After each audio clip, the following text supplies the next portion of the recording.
কথার খবর আমি রাখি। চাকরির নাক পাশ এদের আষ্টে পৃষ্ঠে বেঁধে রেখেছে। বাপি, চাকরি না পেয়ে আসছে হতাশা, ঘৃণা। সেই ঘৃণা থেকে আসছে রাষ্ট্রের উপর, সমাজের উপর বিদ্বেষ। বাপি, অথচ কায়িক পরিশ্রম করে মানুষ যে কত বড় হতে পারে এই চিন্তা তাদের মাথায় একেবারে আছে না। বাপি, তুই জানিস মামনি, আমার বাবা যখন আমাকে বাড়ি থেকে তাড়িয়ে দিয়েছিল মাত্র 5টি টাকা ছিল আমার পকেটে। বাপি, কি বলছো তুমি বাপি? তোমার পৈতৃক সম্পত্তি তুমি পাওনি?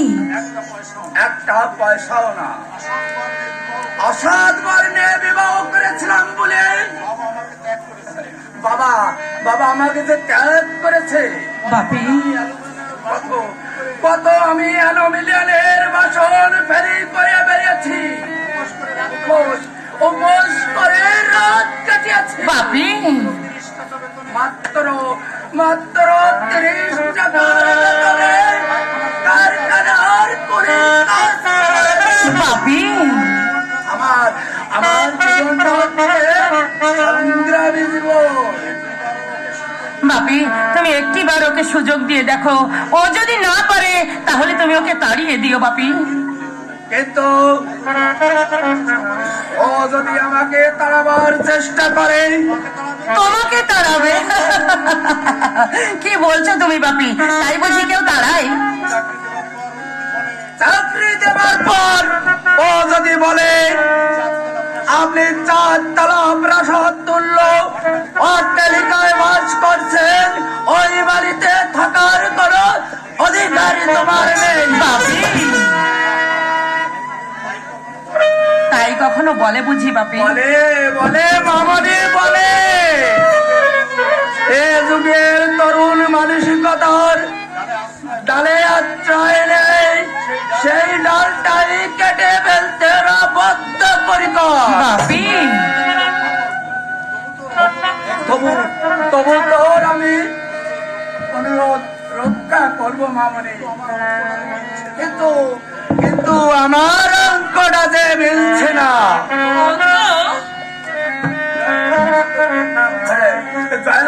জয়ন্ত সম্পর্কে তুই কি ভাবছিস? জয়ন্তদাকে আমি বড় ভাইয়ের মতো শ্রদ্ধা করি। উনি তোমার কর্মচারী হলেও আমার কাছে কিন্তু শ্রদ্ধেয় ব্যক্তি বাবা।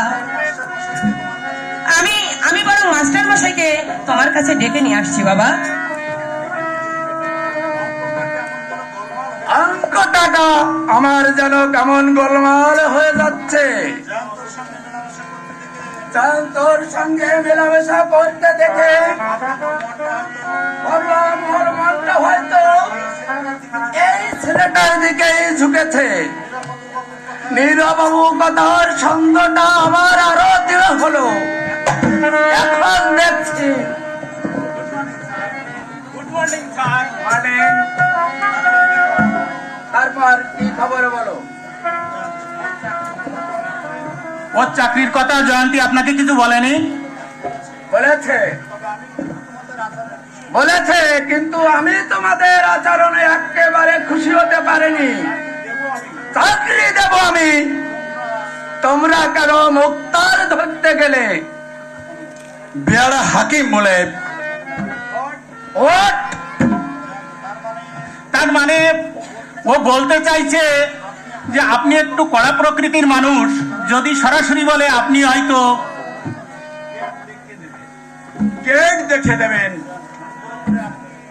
অনুগ্রহ করে স্যার আপনি ওকে একটা সুযোগ দিয়ে দেখুন।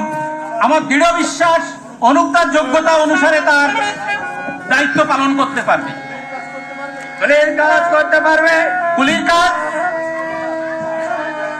তুমি নয় জানতো, তুমি নয়, ওর মুখ থেকেই আমি শুনতে চাই। অবশ্যই কুলির কাজ আমি করতে পারবো। এখানে নয়, বাংলার বাইরে যেতে হবে। পৃথিবীর যেখানে আপনি পাঠাবেন আমি সেখানেই যেতে প্রস্তুত। মাইনে 150 টাকা। অবশ্যই আমি প্রস্তুত। পালিয়ে আসবে না তো? না, কখনোই না। কাল সকালে আমার চিঠি দিয়ে তুমি কানপুরে চলে যাবে। ওখানে আমাদের ব্যাংক অফিস। না, উনি যাবেন না। জয়ন্তী! বাপি, তুমি কেমন করে ওনাকে এমন একটা প্রস্তাব তুলে দিলে? 150 টাকা মাইনেতে বিদেশে গিয়ে কেমন করে একটা লোকের চলবে? এ কথা একটিবারও তুমি ভাবলে না? সেটা ভাববার কথা আমার নয়, বাপি, ওর প্রয়োজন। প্রয়োজন বলে ওকে তুমি কানপুরে পাঠাবে? তুমি এমন নিষ্ঠুর বিবেকহীন তা আমি আগে জানতাম না বাপি। একটা এমএ পাস ছেলেকে তুমি কুলির কাজে পাঠাচ্ছ? জয়ন্তী, যাবে না, তুমি কিছুতেই কানপুরে যাবে না। কুলির কাজে যদি করতে হয় তাহলে অন্য কোনো কারখানা কি নেই? চাকরি এত সস্তা নয়। একটা কুলির কাজের জন্য ওর মতো হাজার হাজার ছেলে ওই কারখানার গেটের সামনে লাইন দিচ্ছে। ছি ছি বাপি, ছি। তোমার কি এতটুকু কমন সেন্স নেই বাপি? একজন উচ্চ শিক্ষিত ভদ্রলোকের সন্তানকে তুমি কিনা কুলির কাজে পাঠাচ্ছ? তোমার শিক্ষিত বিবেকটা কি তোমাকে এতটুকু বিদ্রোহ করে উঠলো না? তোমার মনুষ্যত্ব কি তোমাকে করে করে খাচ্ছে না বাপি?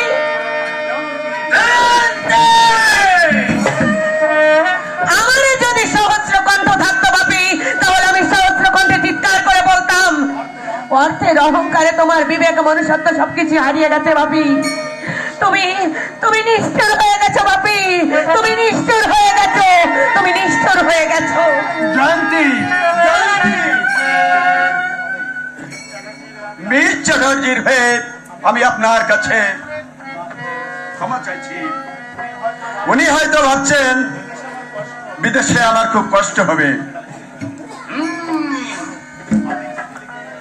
আপনি আপনি চিঠি লিখে রাখবেন, কাল ভোরে এসে আমি নিয়ে যাব। তবে অনুগ্রহ করে ভাড়াটা আপনি দিয়ে দেবেন, নইলে আমি খুব অসুবিধায় পড়ে যাব। অনু, আমার জন্য ভাবিস না জয়ন্ত, আমার জন্য ভাবিস না। আমার আমার পৃথিবীতে হাসি নেই, আনন্দ নেই, বেঁচে থাকার কোনো মানে নেই। মরলে পৃথিবীতে নেই কারো চোখের জল ফেলার। আমার ব্যথায় কেউ নেই সান্ত্বনা দেবার। আমার পৃথিবীতে আমি শুধু একা, আমি শুধু একা।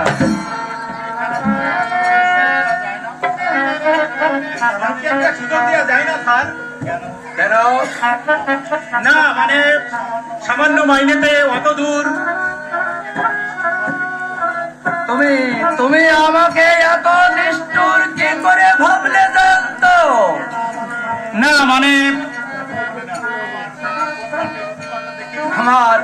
আমার কন্যাটির উৎকণ্ঠা দেখে আমি ভেবেছিলাম ওদের মধ্যে একটা আন্ডারস্ট্যান্ডিং হয়ে গেছে, তাই ওকে আমি দূরে পাঠালাম।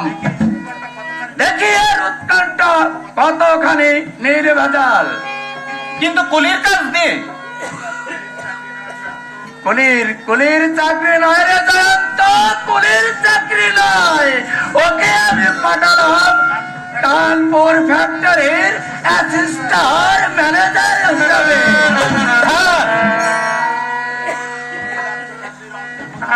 মল্লিনাথ চ্যাটার্জির অঙ্কে বোধহয় ভুল হয়নি। প্রথমে আমি ভেবেছিলাম